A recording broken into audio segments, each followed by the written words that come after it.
Are there common traits among societies while they're at their peak? Yes, there are. And I think most importantly, they imitate and they innovate. They're not afraid to steal their best ideas from others by being open to trade, migration, intellectual exchange. So they get a lot of ingredients and then they have to put them to work to come up with new combinations. So it takes some sort of openness to surprises. What could go right? I'm Zachary Carabel, the founder of the Progress Network, joined as always by my co host, Emma Varvalukas, the executive director of the Progress Network. And What Could Go Right is our weekly podcast, our longer form podcast, where we speak with scintillating, fascinating, compelling individuals about a whole panoply of topics, all unified or at least organized around the principle that us collectively, our society, our public sphere, is obsessed with doom scrolling, is obsessed with the prospect of imminent collapse and Armageddon, is obsessed with Donald Trump's first inauguration speech in 2017, the American carnage speech, that we are, in fact, in the midst of the decline and fall of our civilization. And yet, maybe not. Maybe we are focusing so much on all the problems that evidently ail us, and they are real problems. Not for 1 minute do we believe that the problems that we are focusing on are not real. They are. There is no climate denialism going on this particular podcast. There is only the how do we deal with the problems that we are creating, and will we be capable of navigating our way through the present to a more constructive future? And that one of the ingredients in that navigation is the belief and willingness to envision the possibility that things could go right, not just the awareness that they could and might go terribly wrong. And we're going to talk to somebody today who has looked back at what ingredients have past societies and civilizations had that has allowed them to flourish. That is an incredibly relevant topic today as we contemplate whether or not we are in the midst of a decline, or whether or not we are, like past generations, just dealing with the problems of our present. So, Emma, please, if you would be so kind, tell us about our guest today. So today we are going to welcome Johan Norberg onto the podcast. He is a Swedish author and historian. He's written several books. I kind of think of him sort of like Steven Pinker. He's like an OG progress king. He's been in the progress game for a long time. So you may know his books Progress or Open, but today we are going to talk about his new book, which is called Peak Human. And as Zachary just said, it is a study of different golden ages throughout history, why they rose, why they fell, and the importance of cultural optimism, openness, innovation, all of that good stuff. So, are we ready to talk to Johan?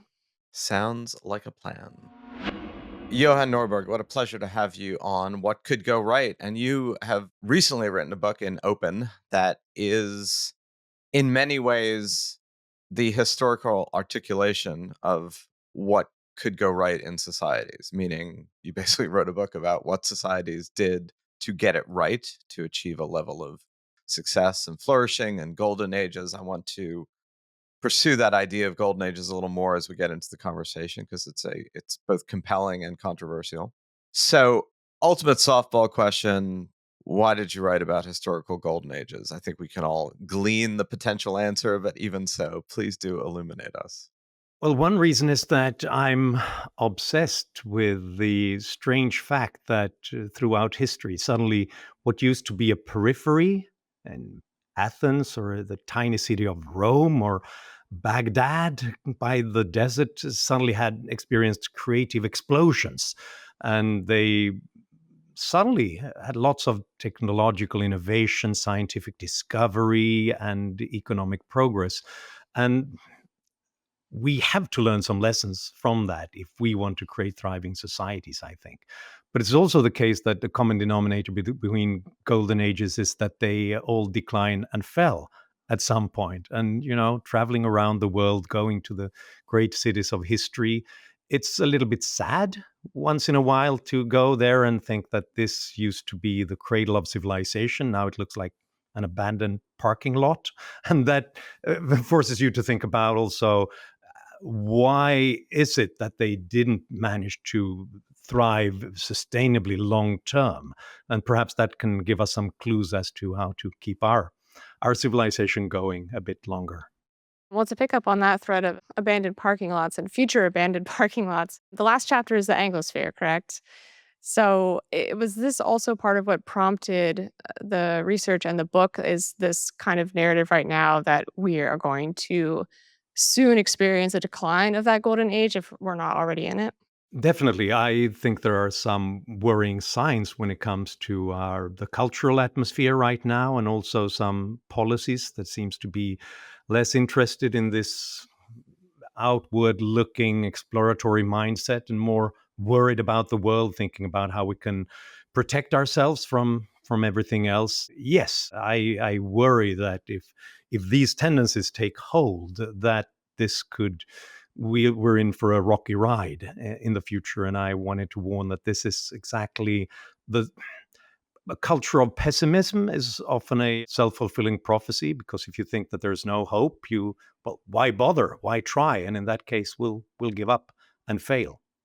You wrote this book long before whatever's going on in the United States is currently going on in the United States. And certainly one of the hallmarks of open societies is open to syncretic, different, and I guess sometimes heretical ideas as well, that you embrace the difference, you debate, you engage. You write about the golden age of Baghdad. I mean, one of the mythoses of that time is there was this willingness in the court of the caliph to have different faith traditions debate each other to see who got the better of the argument, right? To just be engaged.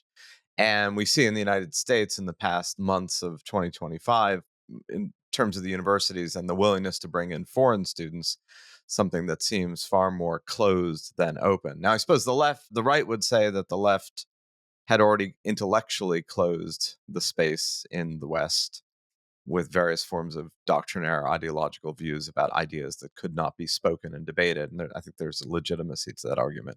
Is this to you like the ultimate warning sign of the kind of things that made civilization robust and strong that are likely to make it weak and collapse?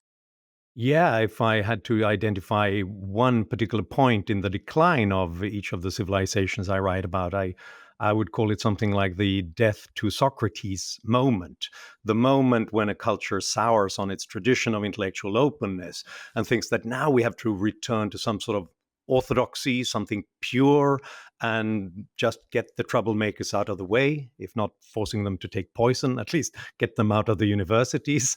That's always a troubling sign, because it shuts off these taps of new ideas and innovations that might help to get you out of problems. And there is this tendency, I think, both on the left and on the right. I think we had some of that on campus before Trump, and he was partly a reaction to that, how it was always worrying to have a speaker or a teacher saying something troubling that was uncomfortable to you, which used to be the very point of being at a university.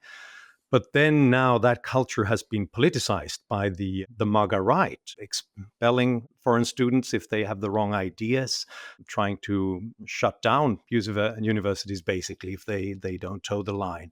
And yes, this is, I mean, we're not forcing them to take poison yet, the troublemakers, but it is worrying. This is the time to remember what makes our culture strong and rich.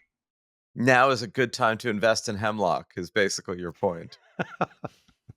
I hope not. Is this hold true for all of the case studies that you did in your book where the decline of the golden age actually comes from a threat from within, as you say, this rigidity, this orthodoxy? Or is it also the case where sometimes it's just a twist of fate? There's a threat from without, somebody invades or what have you? No, you're right. It's complex, obviously, and there are many horsemen of men of the apocalypse. So it's climate changes that lead to crop failures and hunger, foreign invaders. Often there's a pandemic, things that often results in tumult and chaos and problems. However, in most instances, it's possible to get out of it. We experience some of these problems in all of these civilizations a long time before they start to decline and fall. We can rebuild cities and recapture trade routes and wealth But the one thing that's very difficult to rebuild is this culture of curiosity, this culture of hope, for lack of the words. That's not killed by foreign invaders or by viruses. It's more like it's cultural suicide when we begin to despair, fear. Often when we face these obstacles, problems, natural disasters, there's often a moment when they lose this cultural self confidence and begin to retreat inward. Some sort of societal fight or flight instinct, basically, where we try to shut the world out or arm ourselves against it. And that then, unfortunately, is this often this self-fulfilling prophecy of doom, because that shuts off those all the access to new ideas, new methods, the potential merchants and migrants who could have helped us to get out of the problems. I'm sure this is music to Zachary's ears, and I'm actually a bit sad to hear you say that it's difficult to come back from that because I had it on my list of questions of, hey, how do you reverse cultural pessimism? Kind of the whole project of the Progress Network is to try to find a way to do that, but I'm curious if you have any other ideas or if it's possible. It is possible because we've faced problems like this before. And I mean, close to our time, Europe tried to commit suicide at least twice during the 20th century, and we got back from it stronger in various ways. So it is possible. And we often get some help through some sort of surprising, hopeful changes. Could be democracies triumphing over dictatorships in war. It might be technological, economic changes that suddenly establishes a greater living standards and hope for the next generation. So that might help. But in the end, I think we also need the cultural battle, a battle of ideas when it comes to this cultural sense of life. It's not enough with an innovation in itself. You could have expected, for example, during the pandemic, the very fact that we managed to get mRNA vaccines, shots into people's arms within months, the most astonishing health triumph in history, that should have resulted in more of a hopeful culture, you would think. But this, we had another cultural environment, and it landed in a very politicized, tribal atmosphere where suddenly instead we got this vaccine skepticism. We even got a health secretary in the US thinking that vaccines cause autism. So it's not enough with the productive forces and technological innovation to make us hopeful. We also need this battle of ideas so that we have a narrative of hope and optimism that triumphs. So let's talk for a moment about you and your own intellectual journey because you've had, I think, a an interesting one. You if you had thought about yourself today in your early 20s, I don't know if you were an anarchist or whether you've described yourself as an anarchist or whether you were just a college anarchist. And I use that term a little pejoratively, like it's one thing to be 21 years old in a cafe railing against the system while having a latte. I was a But self-described latte drinking anarchist. I even had an anarchist party. So yeah, I think that counts. all right, so for those of you who are listening in the audio, I am now asking the question of anarchist with the air quotation marks. Even so, would you have been appalled at your current libertarian liberalism? I mean, what's your pathway here? Yeah, no, I think I would have been very surprised to find both this general sense of hope and optimism, but also channeling through the idea that business and technology can be a savior, because I didn't used to believe that back then. I thought that the current state of the world, and I mean, now we're back in the 80s, it was pretty awful. I thought that industry and big business and big government ruined the world and ruined the planet. And I thought that there had to be some good old days in the past where we lived in harmony with one another and with nature. And I guess that's partly why I do what I do now, because I learned that that was not the case. Starting to study history, I realized that my ancestors didn't live ecologically. They died ecologically at a very young age. When there was bad weather, there was crop failure in the north of Sweden in the late 19th century, and lots of family members died young, so famine. And that kind of made me obsessed with the whole idea of progress because we can't take it for granted. we should constantly be grateful for the fact that we belong to one of the few generations in world history that have had lifespans of 70, 80 years, free from extreme poverty and hunger. If I'm overly didactic or overly obsessed with these ideas, it's because I'm trying to tell a younger version of myself about these things that I just couldn't get through my head at that time. Hmm. I mean, that's quite a cool way of articulating one's own intellectual evolution, maturization, I don't know which. I do want to push this idea of golden age because you just articulated an awareness that you, as a younger person, had a more idealized version of the past.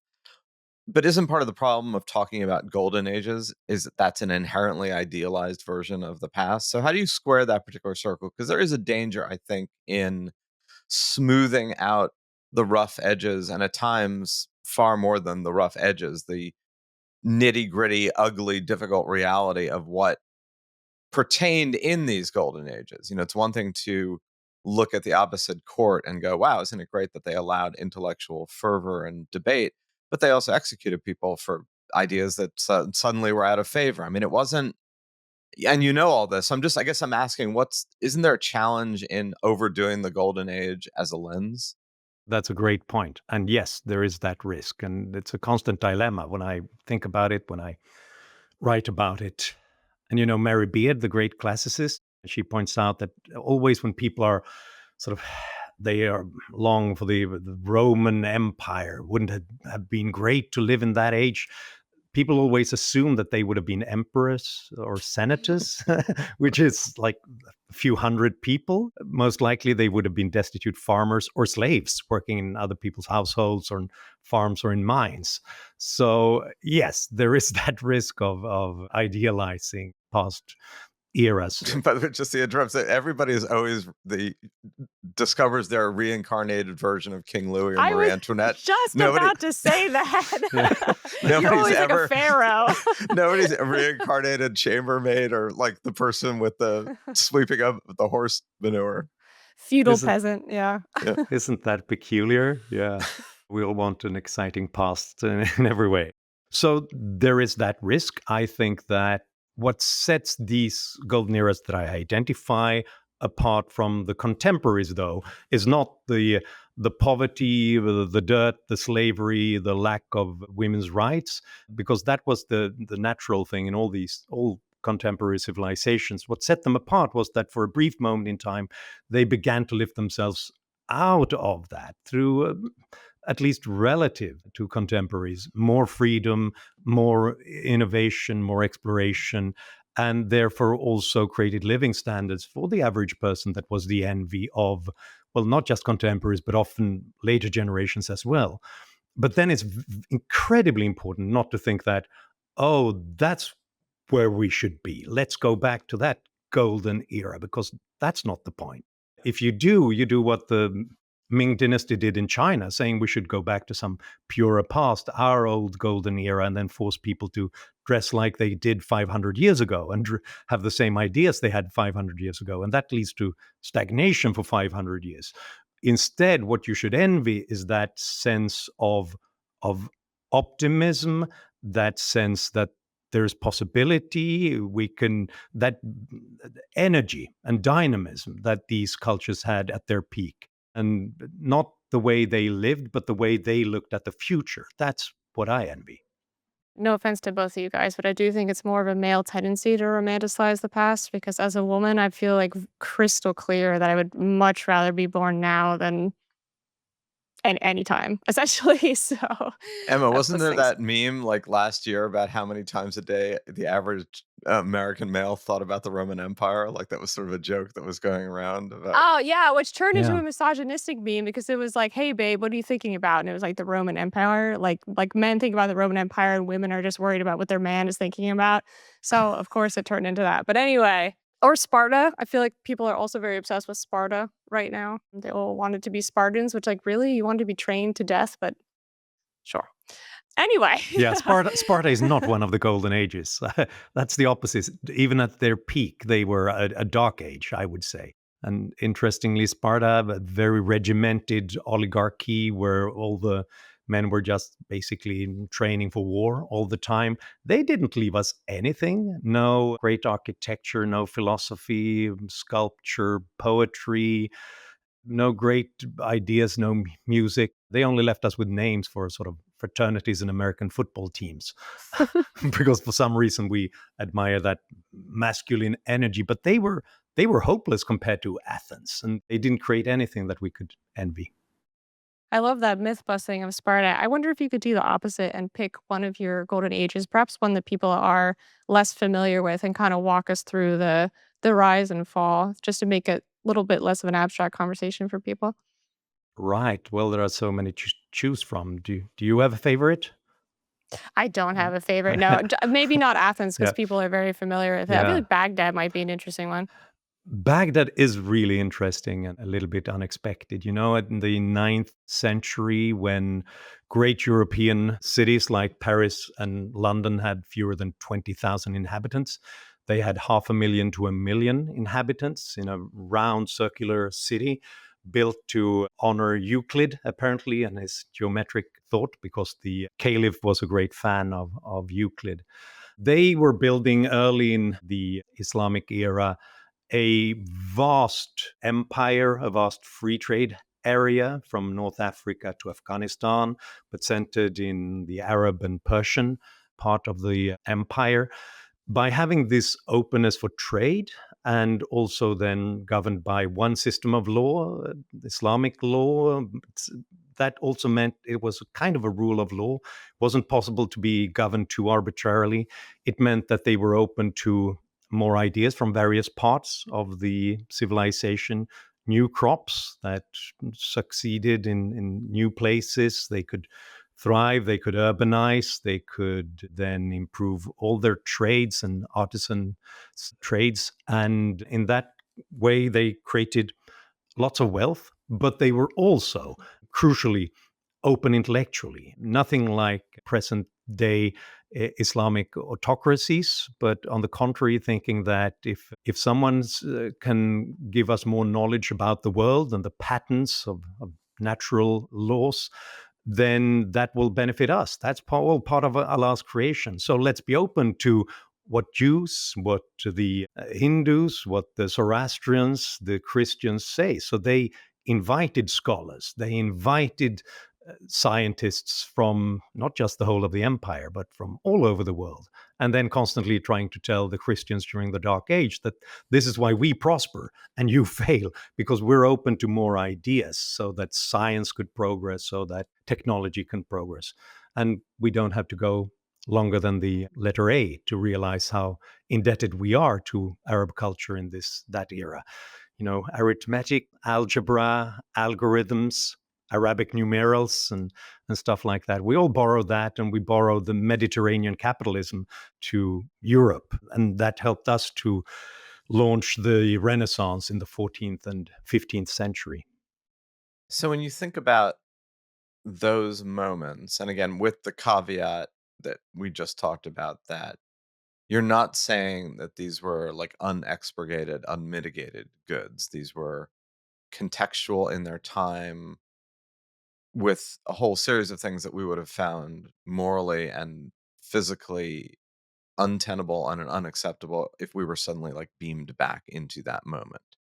And life was nasty, brutish, and short in all sorts of ways. Disease, sanitation. Some places did that better as well, right? There was moments of golden sanitation age, where people realized that cleaning waste from densely populated urban cores wasn't just aesthetically pleasing, but better for collective health. And that too waxes and wanes over generations, interestingly enough. So you beam us to the present, a Western world that I guess arguably from the mid 19th century or the late 18th, probably really the 19th, has been characterized by innovation, intellectual openness, a certain pushing back against the strictures of religious orthodoxy. And here we are with that kind of series of cultural mantras of openness and inquiry. Are we overdoing the sense in the present just because there's a bunch of governments that don't like it and a bunch of people that don't like it? I mean, in the United States, I'm obviously more familiar with There's been a long anti-intellectual tradition that rears its head occasionally, punitively.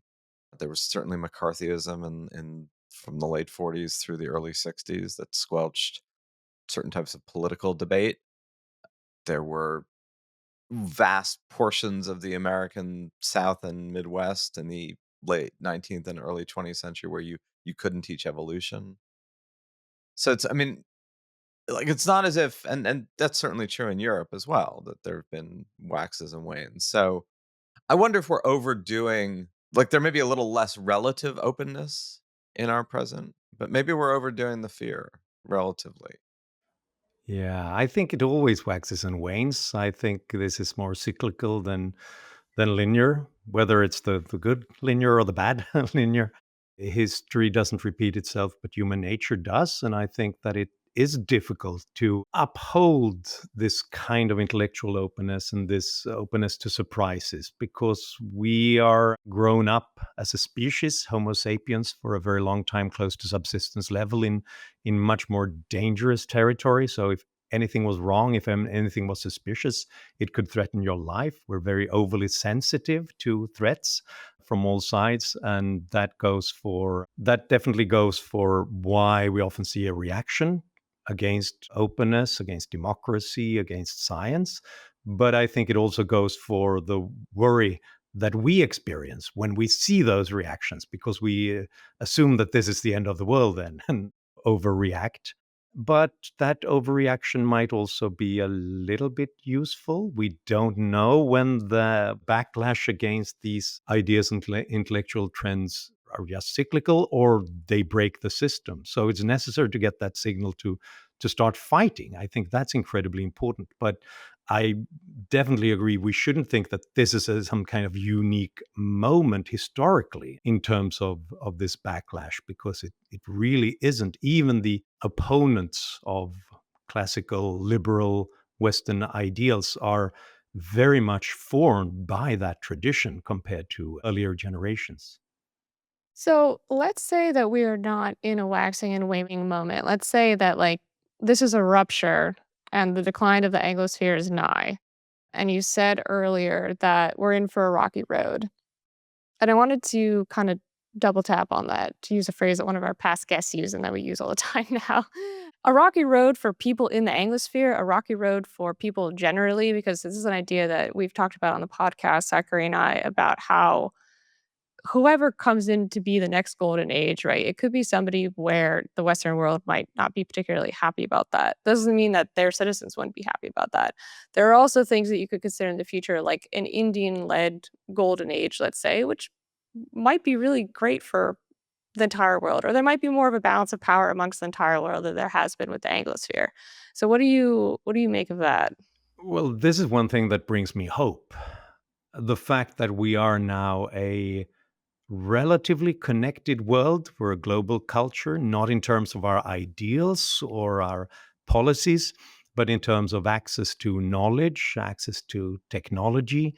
It's never been this way. And obviously, that's great for living standards. This is why this is the first golden age where it, the rise in living standards is not just limited to one small area, but it's actually global. We've reduced extreme poverty by some 130,000 people every day since 1990. And child mortality has been roughly cut in half. So it's astonishing. It's great. It also means that if we fail, if America fails, if Europe fails, there will be somebody else picking up the torch. That wasn't the case historically. If Rome fell, that was the end of civilization. When Baghdad collapsed, that was the end of that great era, and all that knowledge had to be rediscovered again 500 years later or 1,000 years later. That's why they call it the Dark Age. I mean, if we can manage to avoid a nuclear apocalypse, I'm pretty sure that civilization will continue and thrive somewhere else, because there are so many polities where people have access to this literate civilizations with access to the latest state of the art technology. And therefore, we will also benefit from that as long as we stay open to that. So that brings me hope, even though it's a rocky road.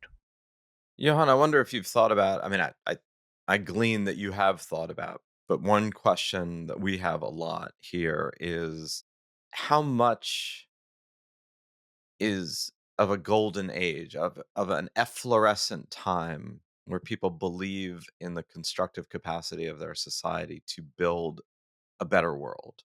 How much of that reality is contingent on people having that belief? Meaning, how much does a collective belief of what I just said, that this is our moment, that we, whatever we is, have a capacity to shape the present and build a constructive present and future? How much is that a necessary ingredient for that reality? That this sense of we are living in a golden age as opposed to some retrospective that was a golden age. Is that a key ingredient? I mean, did each of these societies live that belief in real time? And is that a necessary component in it being real? I'm glad you raised that because I think this is absolutely crucial to creating any kind of thriving, dynamic civilization. Because, you can stumble onto good ideas or innovations, but traditionally it's hard to do it and to keep it going. It's controversial. If you live close to subsistence level, you don't want much novelty and innovation because if most innovations fail, and in that case you die, you want to keep repeating what you've done as long as it's kept you alive. So you need some sort of cultural encouragement to tell you that this is not just possible, it's even approved of, it might even be rewarded if you come up with great new strange ideas that benefit us. And you can see that in its absence. Anton House has written a lot about innovation. He writes about how he's shocked by the flying shuttle, which made weaving much more productive during the Industrial Revolution. And he points out that the strange thing about it is that it's extraordinary in its simplicity. It required no special knowledge, no specific materials or technologies, just some string and two wooden boxes. So why didn't it happen for 5,000 years? Any weaver could have come up with that through simple trial and error if they were a little bit eager to try out new things, but they didn't for 5,000 years. Only in Britain, in that kind of culture where they could see that it's possible to try new things, and you might even be getting some societal status if you do, and perhaps some monetary reward as well. I think that's incredibly important to get over this natural tendency to conservatism that's always part of our nature. And when we lose that, I think that, well, we'll cease to make progress. This is one reason why we often see clusters of great discoveries and innovation, from classical music in Vienna to computers in Silicon Valley or philosophy in Athens. You see other people doing it. It's possible. You can also do it. You learn from them, you cooperate, you compete. We need that. Otherwise, we'll just stop. Now for something completely different because I can't resist having a guest on not from the United States. I have to ask you about just what's going on in Sweden right now politically, because I feel like a lot of our listeners, it's not exactly top of mind, particularly with the rise of far right populism all over Europe. It's still like Sweden is not a country that gets brought up a lot in the American media on that front. So I'm just really curious if you could give us like a Cliff Notes version of this is what the Swedes are talking about right now. Right. Yeah. Swedes are have, for the moment, I think, abandoned the Athenian mindset of going out into the world and explore and discover something new, and replace that with a Spartan mindset that the world is dangerous and we should try to stay at home and arm ourselves against everybody else. Part of for good reasons. Russia is close to us, so we have to think about security issues, but also combined with discussions about crime, about refugee immigration, where we haven't always been great in integrating new groups of immigrants in Sweden. So there is this competition between the left and the right of coming up with the most, trying to keep us safe, stable, and secure right now. And that's one reason why in this past election we got a new center right government, and they are dependent on the far right forces in the Sweden Democrats, in the Swedish parliament. And they are not doing as much as they could when it comes to opening up the Swedish economy and moving on to our next stages of development. They're more into that kind of conservative agenda. On the other hand, I would have to add that in Sweden, the far right is quite moderate compared to many other places in Europe, even in America. When the Sweden Democrats are asked what they think about American policies, they say they can't support Donald Trump, at least because he's too far out when it comes to things. And they're also, because of this tradition of having Russia as a neighbor, means that they're strong supporters of Ukrainian democracy and want to continue to support their fight against dictatorship. So it's complicated. Medium distance right in Sweden. Okay. That's right. Also, you can put a little bit of a too fine a point on that. I mean, Sweden had a very potent defense industry for decades in the 70s and 80s in particular. It was one of the quiet but potent arms suppliers throughout the world that always was maybe not in tension with a liberal open society, but certainly set Sweden somewhat apart from its Scandinavian neighbors and others by being like there was a war industry in Sweden. That's right. And formally, nominally, we were outside of NATO. So we also needed a stronger and an independent military and a defense industry. And we exported everywhere to most places. On the other hand, we were always kind of de facto members of the NATO alliance. We always counted on America being there, which obviously then focuses minds today when we don't know. But Sweden joined NATO after Russia's invasion, just like Finland did. But now we don't know what's going to happen in the future, and we might have to become more self-reliant when it comes to that. That's a big part of the whole European debate right now. And part of that, I feel, is, I mean, it's been embarrassing that Europe hasn't been able to handle its own military defense in the past. On the other hand, any kind of sudden rupture when it comes to world orders and defensive alliances is always a precarious moment, because you don't know what happens next and you don't know what the potential enemies think about next. And obviously this is something related to the whole idea of the end of world orders and of golden eras. It might be that a specific rules-based order is being turned into something where we all have to fend for ourselves. And in that case, we'll do it.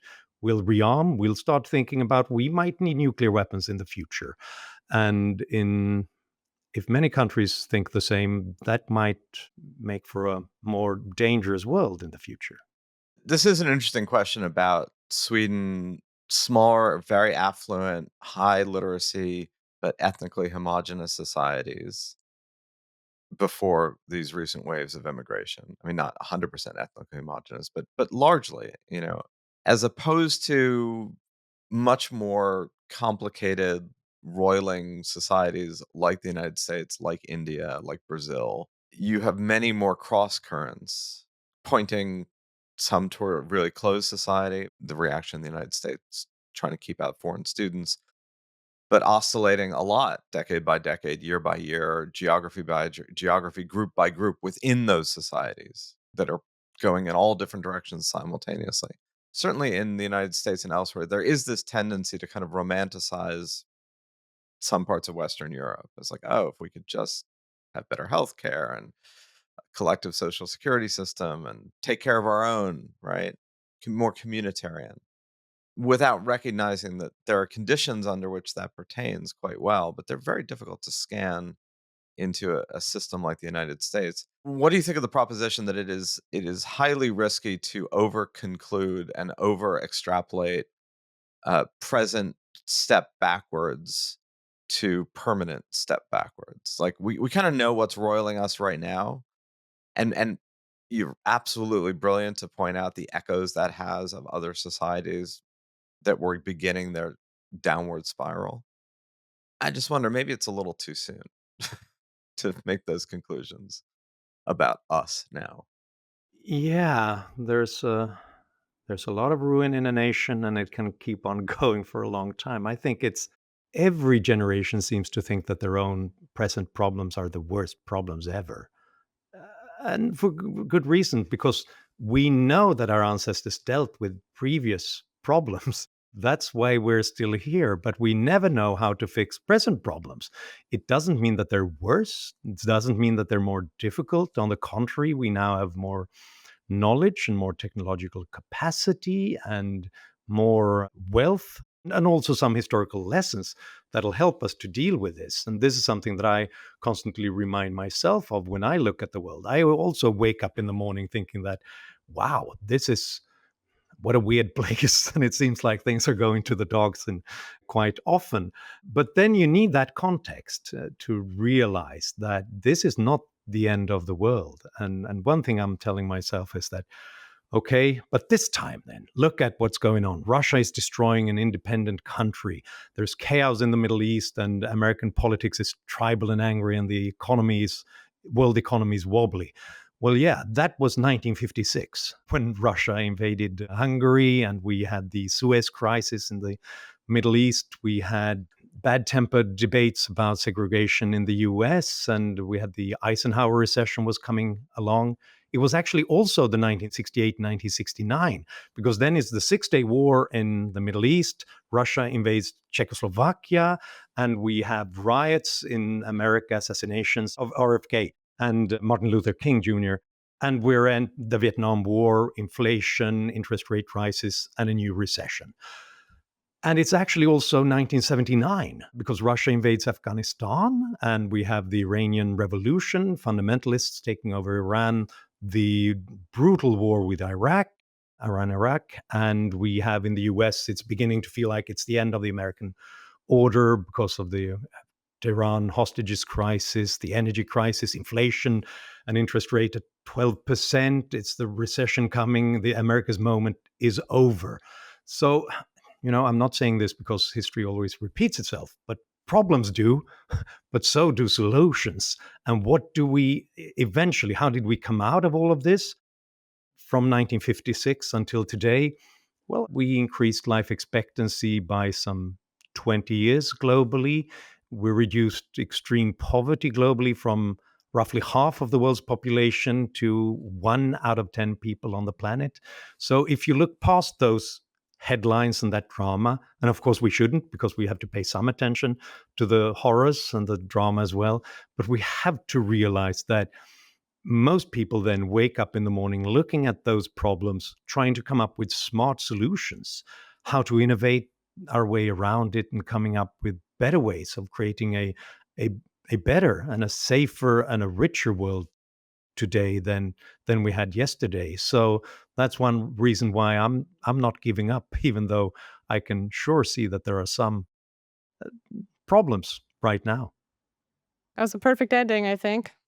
That was indeed a perfect ending. I want to thank you, Johan, for your work, for your insights, for your pointing out the rhyming trends, themes, notes of history without overdoing the repetition part. I think that the way you ended with there's a lot about the past that we can glean from, but the one thing that we can't glean from is how to figure out our present. In that, that's the virtue of looking backward. We know how the story played out, and the always infinite challenge of the present is we don't know how the story is going to play out. And a certain humbleness about that is in order. And I think one thing you point to in the past is some of that, meaning there are things and themes that you can learn from, but they are not determinant either way. And I do think people lose sight of what has made society strong. They've also lost sight of everything you've pointed out, which is there's a lot, while societies are strong, that at any given moment looks like the end. And people, they don't know living through the present what the outcome is. We know when we look back. I urge everyone to read Johann's books. Open, the most recent book, Peak Human, available on a platform near you. Used to be available at a bookstore near you. Now it's just available on a platform near you. Audio, digital, print, you name it. And I guess we will see whether the present is the middle of a golden age, the beginning of a new one, or the end. But we might all be dead by the time we answer that question. Or not. In the meantime, go read his books.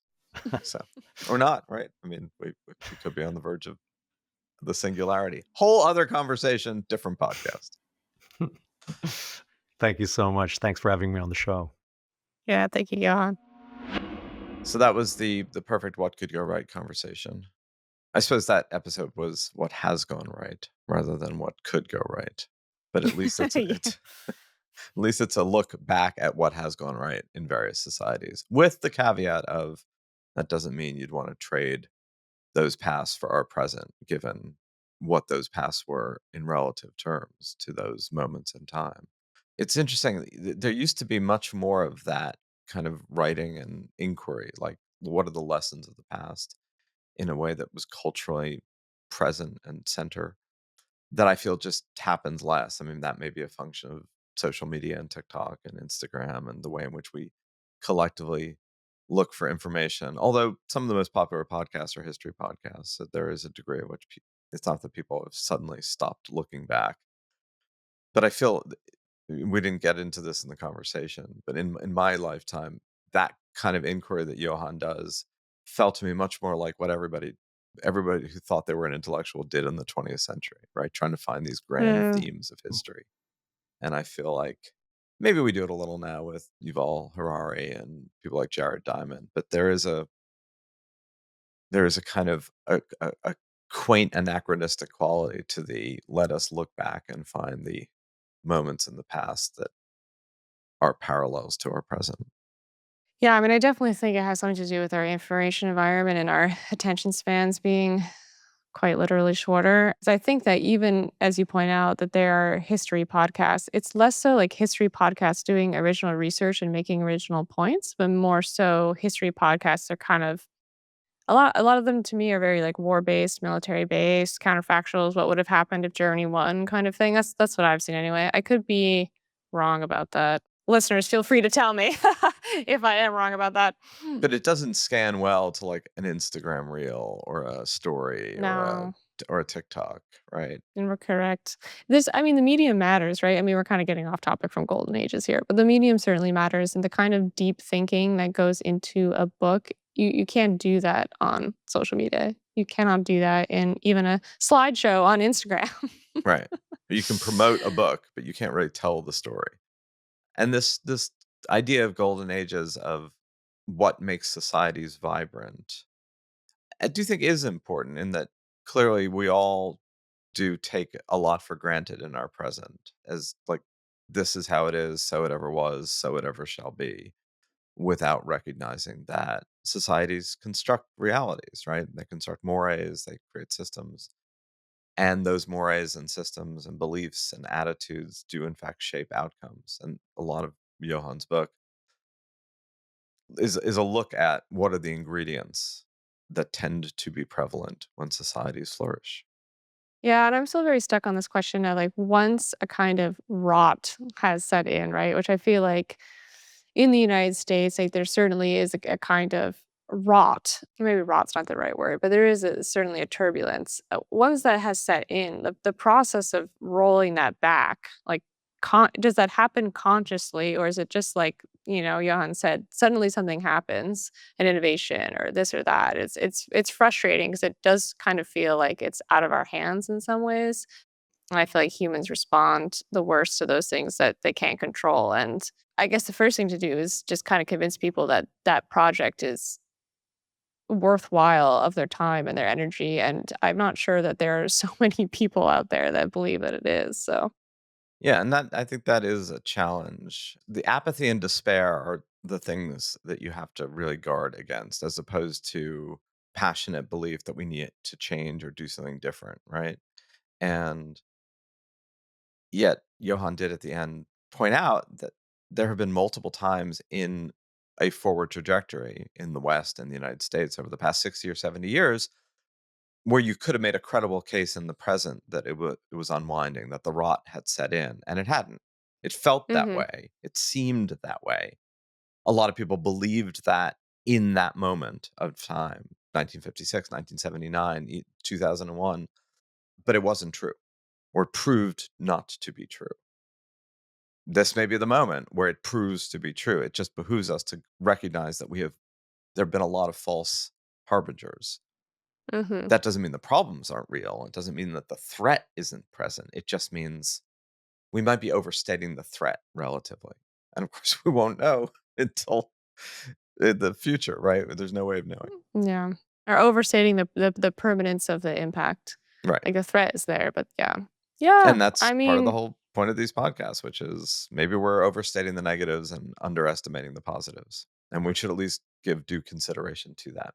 So, on that note, I want to thank you all for listening. Thank you to the Podglomerate for producing and the team at the Progress Network for doing the nitty gritty work that is necessary for all good podcasts and open civilizations. And please sign up for the newsletter, What Could Go Right. We try to use the same titles at theprogressnetwork.org. And tune into our shorter form progress report where we highlight some good news of the week. And we will be back with you next week.